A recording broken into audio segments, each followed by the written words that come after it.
नमस्कार साथियों, मैं पंडित दिनेश कुमार दुबे शास्त्रीय अनुभूत चैनल के माध्यम से मैं आज आपको बताना चाहूँगा और आप भी जानते होंगे कि पाप का बाप कौन है। हम पाप क्यों करते हैं, क्या कारण है।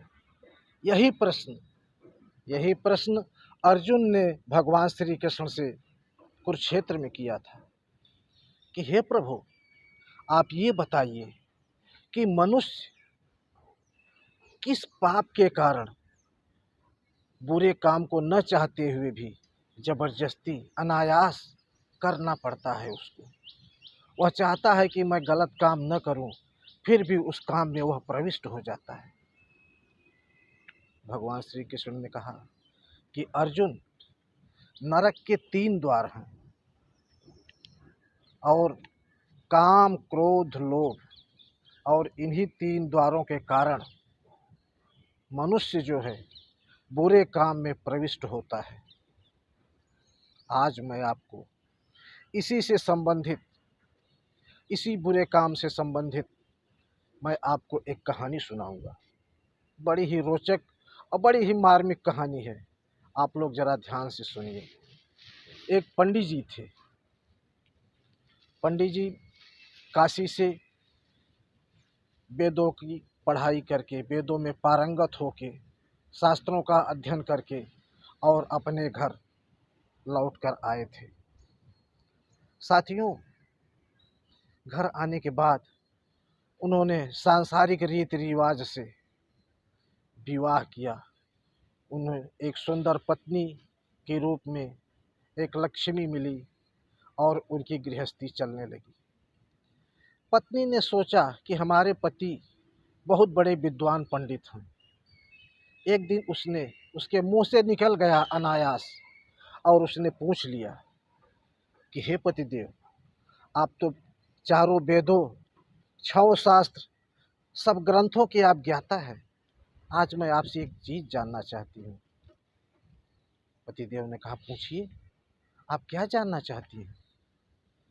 पत्नी ने कहा कि हे पतिदेव, आप मुझे यह बताइए कि पाप का बाप कौन है। किस कारण हम गलत काम में प्रविष्ट हो जाते हैं न चाहते हुए भी। अब पतिदेव जी लगे अपने वेदों के, शास्त्रों के पन्ने पलटने। उनको ये चीज़ मिल ही नहीं रही है कि पाप का बाप कौन है और किस कारण से ऐसा होता है। ढूंढते ढूंढते बेचारे परेशान हो गए और सोचे कि अब इसका जवाब हमें काशी में ही मिलेगा। पत्नी ने कहा, नहीं, मैंने तो ऐसे ही पूछ लिया था, आप रहने दीजिए। इस प्रश्न की मुझे कोई ज़रूरत नहीं है, आप इसका उत्तर मत दीजिए। लेकिन पति देव को तो बात लग गई थी। उन्होंने कहा, नहीं, इस प्रश्न का जवाब तो बिना दिए मैं नहीं रहूँगा। और अपने पोथी पत्रा उठाए और काशी की तरफ चल दिए। जाते जाते उनको रास्ते में एक वेश्या का घर मिला। वेश्या ने देखा कि पंडित जी बड़े निराशा भाव से कहीं तो चले जा रहे हैं। अनायास वेश्या ने उनसे पूछ लिया कि पंडित जी, आप कहाँ जा रहे हैं। आप कुछ निराश जैसे, उदास जैसे लग रहे हैं। ऐसा लगता है जैसे आप किसी भयंकर दुविधा में फंस गए हैं। पंडित जी ने कहा, हाँ, ये बात तो सही है। और पंडित जी ने अपनी सारी स्थिति उस वेश्या से बता दिया कि ऐसा ऐसा हमारी पत्नी ने हमसे ये प्रश्न कर लिया और इस प्रश्न का जवाब मुझे नहीं मिल रहा। बोले, ठीक है, इस प्रश्न का जवाब तो मैं आपको दे दूंगी, लेकिन इसके लिए मेरी एक शर्त है। पंडित जी ने कहा, मैं आपकी हर शर्त मानने को तैयार हूँ, आप मुझे केवल इसका जवाब दे दीजिए। वेश्या ने कहा, ठीक है पंडित जी, आपको कल अमावस्या है और एक दिन के लिए आपको हमारे घर पर रुकना पड़ेगा। पंडित जी मान गए। पंडित जी के हाथ में 100 का नोट रखते हुए वेश्या ने निवेदन किया कि और आपको हमारे घर में भोजन भी करना पड़ेगा। उसने भोजन की सारी व्यवस्थाएं लाके रख दिया।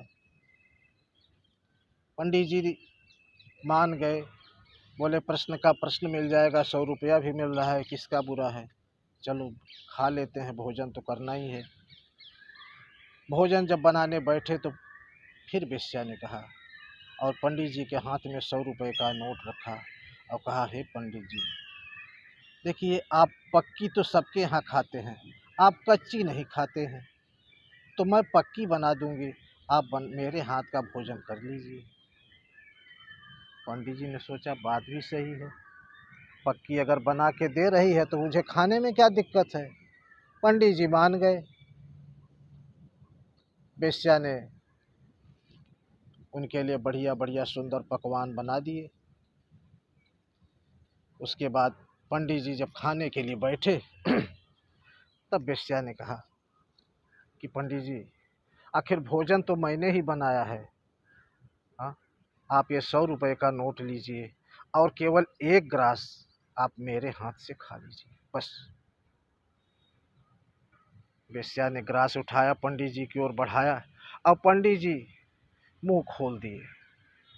जब पंडित जी मुंह खोल दिए तो वेश्या ने एक झापड़ कस के मारा।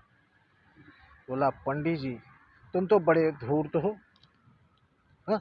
लालच में 100 रुपये की लालच में आकर तुम हमारे हाथ से खाना स्वीकार कर लिए, हाँ? उसके बाद यही बताया कि आपके प्रश्न का यही जवाब है, आपका जो प्रश्न है उसका जवाब यही है कि मनुष्य लालच बस, लोभ बस गलत कामों में प्रविष्ट होता है। जो कि आप 100 रुपये के चक्कर में, 100 रुपये के नोट के चक्कर में इस तरीके से गलत काम करने जा रहे थे, जो आपको नहीं करना चाहिए वह करने जा रहे थे। तो लोभ ये जो है इन का बाप है। मनुष्य की जब आकांक्षा पूरी नहीं होती है तो ये जो है वो फिर गलत काम करता है, यानी लोभ। काम क्रोध मद लोभ नाथ नरक के पंथ, ऐसा रामचरितमानस में भी कहा गया है। तो साथियों, लोभ सबका बाप है। धन्यवाद। यह कहानी आपको कैसी लगी आप कमेंट्स करके ज़रूर बताइए।